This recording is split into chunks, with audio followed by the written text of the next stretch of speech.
Hello everyone, স্বাগতম জানাই তোমাদের টিয়ার স্টাডি ক্লাবে। ত্রিপুরা শিক্ষা ও গ্রাম উন্নয়ন লক্ষ্যে ত্রিপুরা মন্ত্রিসভায় বিভিন্ন সিদ্ধান্ত গ্রহণ করা হয়েছে। তো সবকিছু আপনারা শুনে নিন, কি কি সিদ্ধান্ত গ্রহণ করা হয়েছে আমাদের রাজ্যের মাননীয় মন্ত্রী সুশান্ত চৌধুরীর মুখে। ভিডিওটি শুরু করার আগে আপনাদের কাছে একটি রিকোয়েস্ট, আপনারা যারা যারা আমাদের এই চ্যানেলে নতুন এসেছেন অবশ্যই চ্যানেলটিকে সাবস্ক্রাইব করে পাশে থাকা বেল আইকনটি কলে করে রাখুন, যাতে ত্রিপুরার বিভিন্ন শিক্ষা সংক্রান্ত ও জব সংক্রান্ত আপডেট আপনারা সবার প্রথমে আমাদের এই চ্যানেলে পেয়ে যেতে পারেন।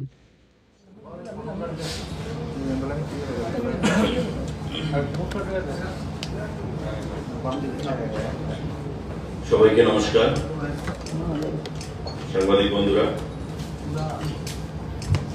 গতকাল আমাদের ক্যাবিনেট মিটিং সম্পন্ন হয়েছে। মাননীয় মুখ্যমন্ত্রী এবং মন্ত্রী পরিষদের অন্যান্য সদস্যদের উপস্থিতিতে কিছু সিদ্ধান্ত যা গ্রহণ করা হয়েছে আপনাদের মাধ্যমে আমরা রাজ্যের জনগণকে অবগত করতে চাইছি। Proposal for direct recruitment of junior engineers in rural development department. গ্রাম উন্নয়ন দপ্তর আমাদের সিদ্ধান্ত গ্রহণ করা হয়েছে গতকাল যে 198 জুনিয়র ইঞ্জিনিয়ার নিয়োগ করা হবে, সিভিল ইঞ্জিনিয়ার। তার মধ্যে ডিগ্রি 105 এবং ডিপ্লোমা 93 নম্বর। অর্থাৎ 198 জনের মধ্যে যারা ডিগ্রি করা আছে, বিটেক করা আছে, তাদের সংখ্যাটা হচ্ছে 105। তারা অ্যাপ্লাই করতে পারবেন for the post of junior engineer. এবং যারা ডিপ্লোমা করেছে সিভিল ইঞ্জিনিয়ারিং, তাদের সংখ্যাটা হচ্ছে 93। ডিগ্রি এবং ডিপ্লোমা যাদের কোয়ালিফিকেশন আছে সিভিল ইঞ্জিনিয়ারিং এ, তারা জুনিয়র ইঞ্জিনিয়ার পোস্টের জন্য অ্যাপ্লাই করতে পারবে। টোটাল 198টা পোস্ট, তার মধ্যে ডিগ্রি আছে 105 এবং 93টা রয়েছে আমাদের ডিপ্লোমা। এই এক্সাম কন্ডাক্ট করবে টিপিএসসি। আরডি ডিপার্টমেন্ট থেকে গতকাল ক্যাবিনেট মেমো পেশ করা হয়েছে। কাউন্সিল অফ মিনিস্টার্স মাননীয় মুখ্যমন্ত্রীর পৌরোহিত্যে এই প্রপোজালে অনুমোদন প্রদান করেছে। আরডি ডিপার্টমেন্ট 198টা ইঞ্জিনিয়ার নিয়োগ করবে, ডিগ্রি এবং ডিপ্লোমা। ডিগ্রি 105, ডিপ্লোমা 93 এবং দুটো পোস্টই হবে জুনিয়র ইঞ্জিনিয়ারের জন্য পোস্ট। সাংবাদিক বন্ধুরা, আরেকটা গুরুত্বপূর্ণ সিদ্ধান্ত, শিক্ষা দপ্তরে approval for creation and filling up of 1566 post of teachers at elementary level and undergraduate teacher for primary level. আপনারা জানেন যে আমাদের যে বিভিন্ন বিদ্যালয়গুলো রয়েছে তাদের শিক্ষকের স্বল্পতা কিছুটা রয়েছে, এবং সেটা মেটানোর চিন্তা ভাবনা মাথায় নিয়ে শিক্ষা দপ্তর থেকে আমাদের for the post of undergraduate teacher and graduate teacher সিদ্ধান্ত গ্রহণ করা হয়েছে। Post creation and filling up 1566 জনকে সেখানে রিক্রুট করা হবে। আন্ডারগ্রাজুয়েট টিচার এবং গ্রাজুয়েট টিচার 1566 জন। সম্পূর্ণটা টিআরবিটি করবে। যে টিআরবিটি আপনারা জানেন, টেটের মাধ্যমে যারা আমাদের টেট সেখানে পরীক্ষা গ্রহণ করছে টিআরবিটি, সেই টিআরবিটি যে গাইডলাইন রয়েছে সেই গাইডলাইন মোতাবেক 1566 জন আন্ডার গ্রাজুয়েট এবং আমাদের গ্রাজুয়েট টিচার সেখানে নিয়োগ করবে। গতকাল ক্যাবিনেটের মিটিং এ সেই সিদ্ধান্ত গ্রহণ করা হয়েছে। গ্রাজুয়েট টিচার সেটা দপ্তরের কাছে রয়েছে। এটা one time creation and filling এসছে একসঙ্গে। আগে কি হতো, পোস্ট ক্রিয়েশন হতো, তারপর আবার ফিলিং আপ জন্য আসতো। তো বর্তমানে আমরা in one go creation and filling up একসঙ্গে ক্যাবিনেট অনুমোদন দিয়েছে। তার মধ্যে আমি আপনাকে পেপার 1 না, এখানে ব্রেকআপটা এখানে দেওয়া হয়। এটা তার পরবর্তী সময় স্কুলগুলোর সঙ্গে আলোচনা করে রিকুইজিশন এনে সেই সিদ্ধান্ত গ্রহণ করা হবে। তো টোটাল আজকে যে কিউমুলেটিভ ফিগারটা আছে সেটা হচ্ছে 1566 1566 আন্ডার গ্রাজুয়েট এবং গ্রাজুয়েট টিচার সেখানে নিয়োগ করা হবে। এটা অলরেডি ক্যাবিনেট অনুমোদন দিয়ে দিচ্ছে। টিআরবিটি যে প্রেসক্রাইব যে গাইডলাইন রয়েছে সেই গাইডলাইন মোতাবেক সেই সিদ্ধান্ত গ্রহণ করবে। সাংবাদিক বন্ধুরা, আরেকটা গুরুত্বপূর্ণ সিদ্ধান্ত আমাদের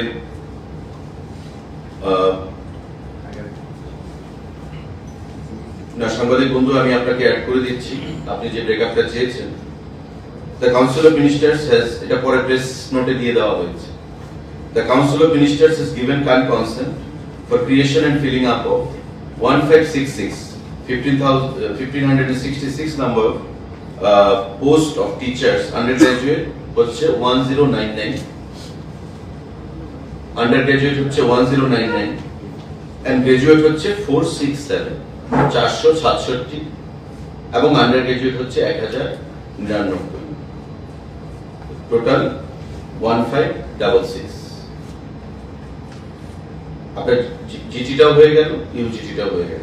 জিটি হচ্ছে 1099 এবং ইউজিটি হচ্ছে 467। আন্ডার গ্রাজুয়েট হচ্ছে 1099 আর জিটি হচ্ছে 467। ঠিক আছে, এটা হচ্ছে total 1566। Creation and filling up in one go, এটা সিদ্ধান্ত গ্রহণ করা হয়েছে ক্যাবিনেটের তরফ থেকে। আপনারা জানেন যে সাংবাদিক বন্ধুরা, আমাদের বিদ্যাজ্যোতি স্কুল 125টা সিবিএসসি অ্যাফিলিয়েটেড সারা রাজ্যে পঠন পাঠন সেখানে প্রক্রিয়া চলছে এবং আগেই সিদ্ধান্ত গ্রহণ করা হয়েছিল যে বিদ্যাজ্যোতি স্কুলগুলোতে সারা রাজ্যে যে রয়েছে 125টা স্কুল, তাতে স্পেশাল এডুকেটর নিয়োগ করা হবে। গতকালকে ক্যাবিনেটের মিটিং এ সিদ্ধান্ত গ্রহণ করা হয়েছে proposal for filling up of 112 post of special educator on fixed pay basis under the education school department. অর্থাৎ এই যে 112 খানা স্পেশাল এডুকেটর, সেটা সবাই বিদ্যাজ্যোতি স্কুলগুলোতে প্রদান করা হবে এবং তার আগেও সিদ্ধান্ত গ্রহণ করা হয়েছিল 200 পোস্ট ক্রিয়েট করা হয়েছিল বিদ্যাজ্যোতি স্কুলের জন্য, কিন্তু এই 200 পোস্টের মধ্যে সবগুলো নিয়োগ করা যায়নি। গতকাল ক্যাবিনেট 112টা অনুমোদন দিয়েছে, ফিনান্স অ্যাপ্রুভাল দিয়েছে এবং ক্যাবিনেট অনুমোদন দিয়েছে মাননীয় মুখ্যমন্ত্রীর পৌরোহিত্যে এই 112 জন স্পেশাল এডুকেটর এই বিদ্যাজ্যোতি স্কুলে সেখানে নিয়োগ করা হবে আগামী দিনে।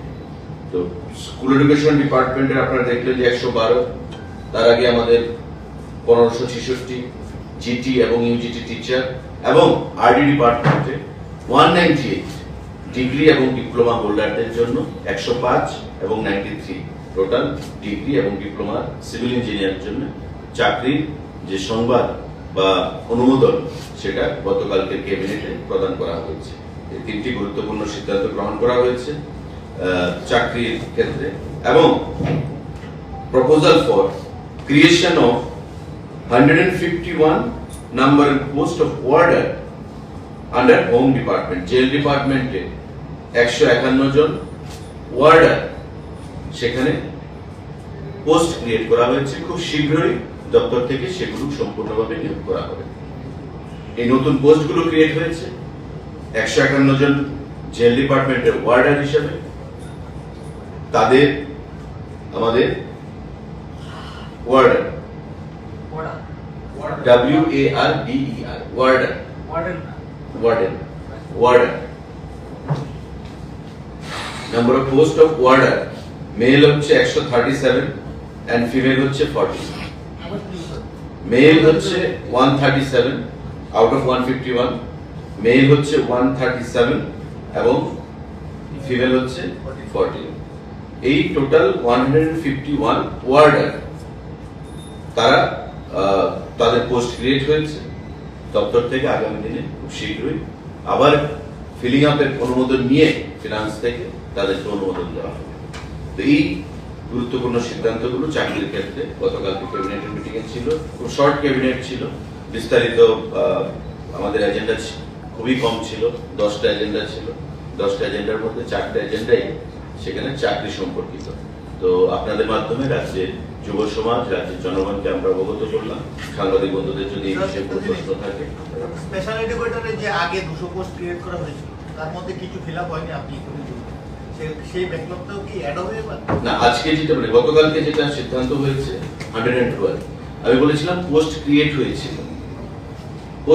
হয়েছিল, কিন্তু রিক্রুটমেন্টটা প্রসেস চলছিল। তো নতুন করে 112টা আবার অনুমোদন দিয়েছে। আপনি জানেন যে নিশ্চয়ই একবার যখন পোস্ট ক্রিয়েট হয়, যদি 1 বছরের মধ্যে সেটা ফিল আপ না হয়, সেটা ল্যাপস হয়ে যায়। তারপর এটাকে আবার রিভ্যালিডেট করতে হবে, নতুন করে রিক্রিয়েট করতে হবে। এবং যেহেতু আগে ক্রিয়েশন ছিল, সেখানে এখন ফিলিং আপ অ্যাকশনকে নিয়ে 112 জনকে আমরা খুব শীঘ্রই তাদেরকে রিক্রুটমেন্ট করা হবে। 2022 সালের বেশ কয়েকজন ছাত্রছাত্রী ট্যাট 1 এবং ট্যাট 2 তারা ক্লিয়ার করে নিয়েছে। তাদের নিয়োগের ক্ষেত্রে গতকাল ক্যাবিনেটে কোনো সিদ্ধান্ত হয়নি কি স্যার এই বিষয়টা নিয়ে? না, সে বিষয়ে কোনো সিদ্ধান্ত হয়নি। দেখুন, আমি বলছি, আমি গভর্নমেন্টের স্পোকসম্যান। ক্যাবিনেটে যা সিদ্ধান্ত গৃহীত হবে সে বিষয়ে আমি আপনাদেরকে অবগত করবো, এটাই আমার দায়িত্ব। কিন্তু ডিপার্টমেন্ট রিলেটেড কোনো বিষয় যদি থাকে, সেটা আপনি দপ্তরের মন্ত্রী বা দপ্তরের ডাইরেক্টর বা সেক্রেটারির সঙ্গে আলোচনা করে নেবেন। সেই এখতিয়ার আমার নেই অন্য দপ্তর নিয়ে কথা বলবো, unless and until I am asked for. যতক্ষণ না পর্যন্ত আমাকে বলা হচ্ছে ততক্ষণ আমি এটা বলতে পারি না, ঠিক আছে? তাই ক্যাবিনেটের সিদ্ধান্ত সম্পর্কিত বিষয়ে আমি আপনাদেরকে অ্যাডভাইস করলাম। আই এম অফিশিয়ালি ইন্টারেস্টেড করতে, আমি সেটা আপনাদেরকে বলবো। আমার কোশ্চেন আপনার দপ্তরে পুরো গাড়ি স্ক্র্যাপিং নিয়ে আজকে কি আপডেট কি আছে? এটা প্রজ্ঞা ভবনে আমাদের ওয়ার্কশপ চলছে, আমি তার উদ্বোধন করেছি এবং আলোচনাও করে এসেছি। আপনারা জানেন যে স্ক্র্যাপিং পলিসি 2021 সালে ভারতবর্ষের সরকার গ্রহণ করেছে। তার স্পিরিটটা হচ্ছে 15 বছর পুরনো যে সরকারি গাড়িগুলো, যে গাড়িগুলো থেকে এমিশন, ধোঁয়া বের হয় এবং এগুলো পরিবেশকে সেখানে নির্মল আমরা রাখতে চেষ্টা করি, পরিবেশকে কলুষিত করে, পলিউটেড করে এবং এতে করে মানুষের রোগ সেখানে বৃদ্ধি পাচ্ছে। এবং এই গাড়িগুলোকে স্ক্র্যাপ করে সেই গাড়িগুলোর কে নতুন গাড়ির মাধ্যমে রিপ্লেস করা, সেটাই হচ্ছে কেন্দ্রীয় সরকারের সেখানে উদ্দেশ্য। এবং এটা 2021 সালে ভারতবর্ষের মিনিস্টার অফ রোড ট্রান্সপোর্ট, যিনি মিনিস্টার নীতিন গডকরিজি, উনি লোকসভায় পেশ করেছেন এবং পরবর্তী সময় সমস্ত রাজ্যগুলোকে বলা হয়েছে যে এই স্ক্র্যাপিং পলিসি সেখানে ফলো করার জন্য। আমাদের রাজ্যে স্ক্র্যাপিং পলিসির ড্রাফট চলছিল, রাজ্যগুলোকে বলা হয়েছে নিজেরা ড্রাফট তৈরি করতে, in conformity with the government of India. আমরা গভর্নমেন্ট অফ ইন্ডিয়ার সঙ্গে লাইন রেখে তাদের নমুনাকে ফলো করে আমরাও ড্রাফট করেছি এবং এটা গত ক্যাবিনেটের আগের ক্যাবিনেটে অনুমোদন পায় এবং সেই স্ক্র্যাপিং পলিসি আমরা সরকারের যতগুলো দপ্তর রয়েছে, প্রায় 412টা গাড়ি, প্রতিটা দপ্তরে টোটাল 412টা গাড়ি সেই স্ক্র্যাপিং পলিসিতে আওতায় আসবে, যেগুলোর বয়স 15 বছরের বেশি হয়ে গেছে। আজকে প্রজ্ঞা ভবনে আমাদের transport secretary, transport commissioner, minister হিসেবে আমিও সেখানে ছিলাম এবং লাইন ডিপার্টমেন্টের বিভিন্ন আধিকারিকদেরকে নিয়ে, কারণ এই যে 412টা গাড়ি, সেটা তো বিভিন্ন দপ্তরের মিলিয়ে এই 412টা গাড়ি সংখ্যাটা আরো বাড়তে পারে, যাদের বয়স 15 বছরের বেশি। তো তাদেরকে বলা হচ্ছে যে তোমরা আগে আপনারা বিষয়টা বুঝুন, যদি কোনো কোশ্চেন থাকে, কোয়ারিজ থাকে, সেগুলো ইন্টারেকশন করুন, এক্সপার্টরা আছে। এবং যারা এই স্ক্র্যাপিং পলিসিটাকে ইমপ্লিমেন্ট করবে, এমএসটিসি, এটা ভারতবর্ষের স্টিল কোম্পানির মানে মিনিস্ট্রি যে রয়েছে, সেই স্টিল অথরিটি অফ ইন্ডিয়া, সেই মিনিস্ট্রির আন্ডারে এই এমএসটিসি, এটা একটা নবরত্ন কোম্পানি। এমএসটিসি কে ভারতবর্ষের সরকার দায়িত্ব দিয়েছে এই স্ক্র্যাপিং পলিসিটাকে ইমপ্লিমেন্ট করতে। তো তাদের প্রতিনিধিরাও আজকে আমাদের এই ওয়ার্কশপে রয়েছেন, আমাদের বিভিন্ন লাইন ডিপার্টমেন্টের আধিকারিকরা রয়েছেন, তারা ব্যাপারটা ভালো করে বুঝবে। যদি কোনো কোয়ারিজ, কোশ্চেন থাকে, তারা জিজ্ঞাসা করবে টেকনিক্যাল পার্সনদেরকে। এবং আমি আশা করব আমাদের প্রধানমন্ত্রী মোদীজি বা ভারতবর্ষের সরকারের যে উদ্দেশ্য, যে কার্বন মনোক্সাইডের যে গ্যাস যেগুলো বের হয় আমাদের পুরনো গাড়িগুলো থেকে, এবং মানুষের স্বাস্থ্য রক্ষার ক্ষেত্রে যেগুলো খুব ক্ষতিকারক সেই জিনিসগুলো কথা মাথায় রেখে আমাদের 15 বছরের পুরনো যে গাড়িগুলো সেগুলো স্ক্র্যাপিং এর জন্য তারা সহযোগিতা করবে এবং প্রাইভেট যে ভেহিকেলগুলো সেগুলো অপশনাল রাখা হয়েছে। যদি কোনো প্রাইভেট ভেহিকেল ওনার মনে করেন যে আমার গাড়ির বয়স 20 বছর হয়ে গেছে, আমি সেটা স্ক্র্যাপ করব, তবে ট্রান্সপোর্ট দপ্তরের সঙ্গে যোগাযোগ করতে পারেন এবং এই স্ক্র্যাপিং করে যে অর্থ আসবে সেটা গভর্নমেন্ট অফ ইন্ডিয়া আমাদের রাজ্য সরকারের যে শেয়ার অফ ট্যাক্সেস আমরা পাই তার সঙ্গে অ্যাড করে সেটাকে প্রদান করে দেবে। সেটা একটা মহতী উদ্যোগ, পরিবেশকে নির্মল রাখার জন্য সেখানে ভারতবর্ষের সরকার গ্রহণ করেছে এবং এতে করে শুধু পরিবেশকে নির্মল রাখা নয়, আপনারা দেখবেন যে রোড সেফটি, রাস্তার মধ্যে যে অ্যাক্সিডেন্ট সে সংখ্যাটাও কমবে। পুরনো গাড়ি স্বাভাবিকভাবেই তার ক্ষমতাটা অনেক কমে যায় 15 বছর হলে, তো রাস্তা দিয়ে যখন যায় হঠাৎ করে ব্রেকডাউন হয়, হয়তো দেখা যেতে পারে পেছন থেকে কোনো গাড়ি সেটা ধাক্কা মেরে দিল, কারণ ওই গাড়ি তো আর জানবে না যে তার বয়স কত, পুরনো গাড়ি তার ইঞ্জিন কিছু হলো বা টেকনিক্যাল কোনো ফল্ট দেখা দিল, নষ্ট হয়ে গেল রাস্তার মধ্যে হঠাৎ করে চলতি অবস্থায়, হয়তো যে কোনো অ্যাক্সিডেন্ট হতে পারে, মানুষের ক্ষতি হতে পারে, মানুষ মারা যেতে পারে। তো সমস্ত কথা মাথায় রেখে ভারতবর্ষের সরকার এই সিদ্ধান্ত গ্রহণ করেছে এবং আমাদের রাজ্য সরকার ও পরিবহন দপ্তর আমরা এই গাইডলাইনকে মান্যতা দিয়ে আমরাও স্ক্র্যাপিং পলিসি সেটা অবলম্বন করব এবং আগামী দিনে 15 বছরের যে পুরনো গাড়িগুলো রাজ্য সরকারের 412টার মতো গাড়ি এখনো আইডেন্টিফাইড হয়েছে, হয়তো সংখ্যাটা বাড়বে, সেটাকে আমরা ইমপ্লিমেন্ট করব। কবে নাগাদ policy implement হবে? আমাদের তো ক্যাবিনেট হয়ে গেল, এখন নোটিফিকেশন বেরিয়েছে, ওয়ার্কশপ চলছে, আজকে শুরু হয়েছে, যেটা আজকে চলবে এবং বিভিন্ন দপ্তর থেকে যারা এসেছেন তারা তাদের দপ্তরে গিয়ে সেটা আলোচনা করে সেই গাড়িগুলোতে পলিসি খুব শর্টলি আমরা সেটাকে ফলো আপ করব। আপনার পর্যটন দপ্তর রিলেটেড একটা প্রশ্ন ছিল, রাজ্য সরকারের কি কোনো পরিকল্পনা রয়েছে যে রাজ্যের রাজন্য স্মৃতি বিজড়িত পুষ্পবন্ত প্রসাদকে নিয়ে কোনো হোটেল তৈরি করা, এবং এই বিষয়টা নিয়ে রাজ্যে প্রায় বলা যেতে পারে প্রতিবাদ কর্মসূচি বিভিন্ন দিক দিয়ে উঠে আসছে, যেহেতু আপনি পর্যটন দপ্তরের মন্ত্রী, এই বিষয়টা নিয়ে যদি একটু স্পষ্টীকরণ দেন এই বিষয়টা নিয়ে। দেখুন, রাজ্যের উন্নয়ন আমরা সকলেই চাই। রাজন্য বিজড়িত যে পুষ্পবন্ত প্যালেসের কথা আপনি বলছেন, সেটা যখন রাজন্য আমল ছিল তখন রাজাদের দখলে ছিল, কিন্তু আফটার দ্য মার্জার সেটা এখন গভর্নমেন্টের প্রপার্টি, গভর্নমেন্টের অ্যাসেট। এমন করে দেখতে গেলে তো এমন অনেক রাজন্য আমলের যে জিনিসগুলো রয়েছে তার মধ্যে ব্যবসা চলছে, বিয়ে বাড়ি বানানো হয়েছে, তাদের ব্যবসা চলছে। তো আমি কারোর সেন্টিমেন্টে আঘাত করতে চাই না।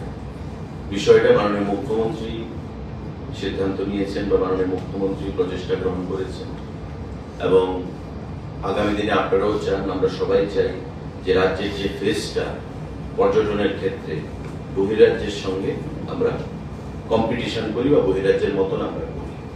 তো সেটাকে মাথায় রেখে এখানে এখনো সিদ্ধান্ত কিছু হয়নি, আলোচনার পর্যায়ে রয়েছে, কিন্তু আমি সবাইকে আহ্বান জানাবো যে এটা বর্তমানে গভর্নমেন্ট অ্যাসেটের মধ্যে গভর্নমেন্ট যে কোনো ধরনের সিদ্ধান্ত গ্রহণ করতে পারে। গভর্নমেন্টের সঙ্গে এমন কোনো চুক্তি নেই যে চুক্তিতে বলা আছে যে এখানে কোনো সরকারি প্রজেক্ট বা সরকার কাউকে দিয়ে কোনো প্রজেক্ট এখানে করতে পারবে না। আমার যতটুকু নলেজ রান করে সেটা হচ্ছে যে আমাদের যে আগের যে বিধানসভা মানে বর্তমান যে আমাদের প্যালেস, সেই প্যালেসকে মিউজিয়ামে পরিণত করার একটা প্রস্তাব ছিল, সেটা করা হয়েছে, মিউজিয়ামে কনভার্ট করা হয়েছে এবং আমরা সেটাকে আরো কিভাবে শ্রীবৃদ্ধি ঘটানো যায় আগামী দিনে সেটা আমরা করব। রাজ্যের উন্নতিতে, রাজ্যের সামনের দিকে পর্যটনের ক্ষেত্রে বা সমস্ত দিক থেকে এগিয়ে নিয়ে যাওয়ার জন্য সকলের সহযোগিতাই আমরা কামনা করি। তো স্বাভাবিকভাবেই রাজ্য সরকার যদি কোনো সিদ্ধান্ত নিতে চায় সে বিষয়ে আমি মনে করি প্রত্যেক অংশের মানুষকে এটা বাধা বিপত্তি না করে সেটাতে এগিয়ে আসা উচিত, এতে করে আমাদের রাজ্যের নাম সুনাম বৃদ্ধি পাবে। সরকারের শরিক দলের তরফ থেকে এই ব্যাপারে বিরোধিতা এসেছে না, সেটা আমরাও দেখেছি, আপনারাও দেখেছেন, সেই বিষয়েই প্রশ্নটা এসেছে। এই ব্যাপারেই বলছি যে সরকার সরকারি জায়গাতে করতে পারে বলে আপনি কিছু বললেন না, আমি এই কথা বলিনি। সরকারি জায়গাতে সরকার বর্তমানে বলছি যে জায়গাটার কথা বলা হচ্ছে, it is now government property, আমি সে কথা বলছি। গভর্নমেন্ট প্রপার্টি হিসেবে সরকার কাকে লিজ দেবে বা সরকার অনেকে বলছে যে আমাদের সঙ্গে আলোচনা করা হয়নি, এখন তো এখন একটা প্রাইভেট প্রপার্টি। প্রাইভেট প্রপার্টি হলে সেটা বিষয়টা অন্য জায়গায় মাত্রা পেত। আমি কারোর ভাবাবেগকে আঘাত করতে চাই না, কারোর সেন্টিমেন্টকে আমি আঘাত করতে চাই না। আমি কারোর কালচার, ট্রেডিশন, হেরিটেজ, কাস্টমস এগুলোকে সম্মান জানিয়ে আমি বলছি যে রাজ্যের উন্নয়নে সকলকে এগিয়ে আসা উচিত। বিষয়টা নিয়ে কি না না, এমন কোনো প্রস্তাব নেই। আপনি সাংবাদিক বন্ধু, আপনি এখান থেকে যাওয়ার আর পর সময় আপনি গিয়ে দেখে যাবেন, এটা রেট্রোফিটিং এর কাজ হচ্ছে। রেট্রোফিটিংটা কেন হচ্ছে? রেট্রোফিটিংটা হচ্ছে এটা যে মানে ডিলাপিটেটেড কন্ডিশন, আর্থকুয়েকের সেখানে অনেক আগে তৈরি, আর্থকুয়েকের সেখানে মানে যখন হয়, আপনারা জানেন যে এটা রাজভবন ছিল, রাজ্যপাল থাকতেন, এবং অনেক রাজ্যপাল এখানে থাকার সময় যখন আর্থকুয়েক হতো ওনারা ভয় পেতেন। তাই সঙ্গে সঙ্গে আপনি পেছনের দিকে দেখবেন, পেছনের গেটের সঙ্গে আরেকটা বিল্ডিং করা হয়েছে।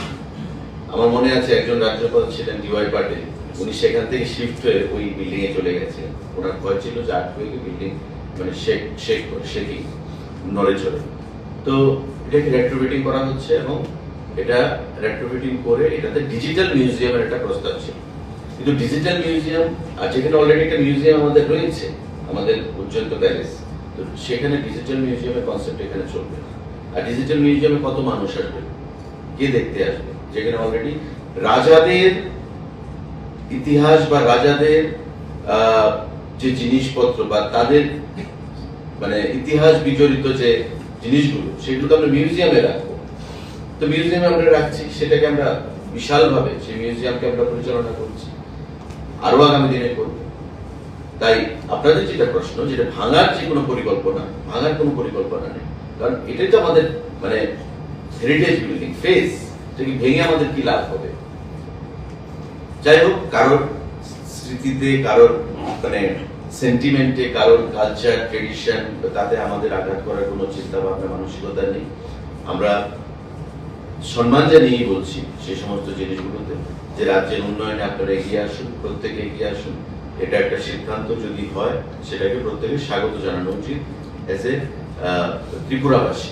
ত্রিপুরাবাসী হিসেবে আমরা প্রত্যেকে কমন সিটিজেন হিসেবে রাজ্যে আমরা চাই রাজ্যে ভালো জিনিস আসুক, রাজ্যের ফেসটা বিশ্বের দরবারে চাই।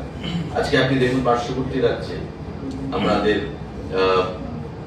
সিকিমে, আমাদের মেঘালয়ে, আমাদের আসামে আজকে কত মানে ডেভেলপমেন্ট হয়ে গেছে। কিন্তু আমাদের কিছু বন্ধা রাজনীতি, বন্ধা চিন্তাধারা, আমরা কিছু একটা জিনিস থেকে লিমিটেশন থেকে উপরে উঠতে পারি না। সেই জিনিসগুলো থেকে যদি আমরা উপরে উঠতে না পারি, তবে আমরা আগামী দিনে এগিয়ে যেতে পারবো না। তো আমি with all sincerity and respect to everyone, আমি আহ্বান জানাবো যে আপনারা রাজ্য সরকারের যে প্রচেষ্টা, সেটাকে স্বাগত জানান, সহযোগিতা করুন, যাতে আগামী দিনে রাজ্য সরকারের যে উন্নয়নের দিশায় কাজ করছে সেটাতে আমরা সফলতা লাভ করতে পারি। এখনো আলোচনার পর্যায়ে রয়েছে, এমন কিছু ফাইনাল শেপ নেই। ক্যাবিনেটে কি নিয়ে আলোচনা হয়েছে? No discussion in cabinet as of now. এই ব্যাপারে কোনো লিখিত প্রস্তাব এসেছে কোনো পার্টি করবে যারা করতে চায়? লিখিত প্রস্তাব দেখুন, আপনি প্রস্তাব এলেই তো আপনি আমার সঙ্গে আলোচনা করবেন। আমি তো বললাম যে আলোচনার পর্যায়ে রয়েছে, সমস্ত জিনিসটাই আলোচনার পর্যায়ে রয়েছে। এখনো কোনো মেমোরেন্ডাম অফ আন্ডারস্ট্যান্ডিং, এগ্রিমেন্ট, যেটাই করতে হবে দু পার্টির মধ্যে, এমন কিছুই হয়নি, আলোচনার পর্যায়ে রয়েছে। তো আলোচনার পর্যায়ে সকলে জেনেছে, সবাই জেনেছে। এখন এটাকে অনেকে মনে করছে যে আমার সেন্টিমেন্টে আঘাত করা হয়েছে, আমাকে জিজ্ঞাসা করা হয়নি। আমি আবারও বলবো যে আমরা সবাই জানি না ইটস এ গভর্নমেন্ট প্রপার্টি। তো গভর্নমেন্ট প্রপার্টি হিসেবে গভর্নমেন্ট যে কোনো সিদ্ধান্ত গ্রহণ করতেই পারে। তো সে বিষয়ে কারোর সেন্টিমেন্টে আঘাত করার কোনো বিষয় নেই। তারপর আলোচনা করা যেতে পারে, মাননীয় মুখ্যমন্ত্রী সে বিষয়ে আলোচনা করবেন, যদি প্রয়োজন হয় মাননীয় মুখ্যমন্ত্রী সে বিষয়ে সিদ্ধান্ত নেবেন। আচ্ছা, আরেকটা বিষয়, আপনার ডিপার্টমেন্টে মাতাবাড়ির রেপ্লিকের জন্য 57 কোটি টাকা দিয়েছে, এটা আমাদের বিশাল অ্যাচিভমেন্ট আমি বলবো। আমি প্রায়ই আপনাদেরকে বলি যে আমাদের মাননীয় প্রধানমন্ত্রী, আমাদের রাজ্যের মাননীয় মুখ্যমন্ত্রী এবং আমি পর্যটন দপ্তরের মন্ত্রী হিসেবে এটা একটা স্বপ্ন যে আমি 2 বছরের মধ্যে রাজ্যের পর্যটনটাকে এটা অন্য মাত্রায় নিয়ে যাওয়ার চেষ্টা আমরা করি এবং সেই দিশায় একটা লং টার্ম পার্সপেক্টিভ নিয়ে সুদূর প্রসারী একটা পরিকল্পনা নিয়ে আমরা এগিয়ে যাচ্ছি। এতে করে বিগত দিনে অনেকবার আপনারা সাংবাদিক বন্ধুরা যারা আছেন তাদেরকে আমরা বলেছি কোথায় কত কোটি টাকার ইনভেস্টমেন্ট আমাদের হচ্ছে বা কাজ হচ্ছে। Already work is in progress রাজ্যের বিভিন্ন প্রান্তে। শক্তিপীঠের যে প্রজেক্ট সেটা আপনি জানেন যে একবার আলোচনা হয়েছিল আমাদের সরকার আসার পরে, কিন্তু সেটা সামনের দিকে এগোয় এবং পরবর্তী সময় 2023 সালে সরকার গঠনের পর পর্যটন দপ্তরও আমার কাছে দেওয়া হয়েছে। আমরা কথা বলেছি কেন্দ্রীয় সরকারের সঙ্গে, কথা বলে বন্দোয়ারের যে ল্যান্ড যে জায়গাটা রয়েছে সেই জায়গাটাও ট্যুরিজমের নামে আনা হয়েছে। ট্যুরিজমের নামে এনে দিল্লিতে কথা বলে রিপিটেডলি আমরা আধিকারিকরা বসে রিভিউ মিটিং করে আমাদেরকে তারপর বলা হলো আমাদের ইচ্ছা দিয়ে যে ঠিক আছে তোমরা কনসেপ্ট নোট পাঠাও। কনসেপ্ট নোট যখন আমরা পাঠালাম তারপর আমাদেরকে বলা হলো যে টোটাল কনসেপ্ট নোট পাঠাও। তারপর একটা ভিডিও কনফারেন্স হলো কেন্দ্রীয় মন্ত্রী গজেন্দ্র সিং জি শেখাওয়াত, আমাদের ট্যুরিজম মিনিস্টার, ওনার সেক্রেটারি, অন্যান্য আধিকারিকদের সঙ্গে এবং এই ভিসিতে আমিও ছিলাম ত্রিপুরা থেকে আগরতলা। আমি রিকোয়েস্ট করলাম government of India iconic project হিসাবে প্রায় প্রথম সিদ্ধান্ত হয়েছিল 2000 কোটি টাকার প্যাকেজ দেবে সারা ভারতবর্ষের বিভিন্ন রাজ্যকে। তারপর সেই টাকাটা বাড়ানো হয়, বাড়িয়ে আমাদেরকে বলা হলো যে তোমরা 3টা project Pathao in order of preference. তোমরা 3টা প্রজেক্ট পাঠাও এবং 15ই অক্টোবরের মধ্যে অবশ্যই ডিপিআর জমা দিতে হবে। যেদিন আমাদের ভিসি হলো সেদিন ছিল 9 তারিখ, আমার মনে আছে 9 তারিখ কি 10 তারিখ। বলছে যে 15ই অক্টোবরের মধ্যে পুজোর আগে, পুজোর প্রাককালে, পুজোর ঠিক 2-3 দিন আগে 15ই অক্টোবরের মধ্যে অবশ্যই ডিপিআর জমা দিতে হবে যদি প্রজেক্ট পেতে হয়। সঙ্গে সঙ্গে আমি সেদিন সেক্রেটারি ট্যুরিজম, ডাইরেক্টর ট্যুরিজম সবাইকে ইঞ্জিনিয়ারদেরকে নিয়ে বসে আমরা খুব তড়িঘড়ি করে ডিপিআর বানিয়েছি। একটা ডিপিআর আপনি জানেন তৈরি করতে কয়েক মাস লেগে যায়। 1 সপ্তাহের মধ্যে ডিপিআর বানিয়েছি। ডিপিআর বানিয়ে 100 কোটি টাকার প্রজেক্টের প্রপোজাল আমরা পাঠিয়েছি দিল্লিতে। নির্মহলকে নিয়ে 75 কোটি টাকার একটা প্রপোজাল আমরা পাঠিয়েছি দিল্লিতে। আরেকটা প্রপোজাল, 3টে প্রপোজাল আমরা পাঠিয়েছি। 1 নম্বরে আমরা আমাদের যে শক্তিপীঠ যেটা স্যাংশন পেয়েছে সেটা প্রপোজাল রেখেছিলাম এবং কেন্দ্রীয় সরকার ট্যুরিজম দপ্তর, আমি ধন্যবাদ জানাবো মাননীয় গজেন্দ্র সিং শেখাওয়াত জিকে, যিনি পর্যটন ও কালচার ডিপার্টমেন্টের মিনিস্টার। উনি তাতে সম্মতি দিয়েছেন এবং আমার সঙ্গে গত পরশুদিন গুয়াহাটিতে দেখা হয়েছে, আমি কথা বলেছি এবং সেদিনই উনি আমাকে বলেছেন যে we have decided to give approval. আমরা স্যাংশন এবং কালকেই অর্ডারটা চলে এসেছে। তো এটা আগামী দিনে আমি বলবো যে মন্দির নগরী মাতার বাড়ি আমাদের রয়েছে উদয়পুর, তার পাশে শক্তিপীঠটা যে তৈরি হবে, আপনারা বন্দরে ভিজিট করবেন। আমরা কয়েকদিন আগে ভিজিট করে এসেছি জায়গাটা।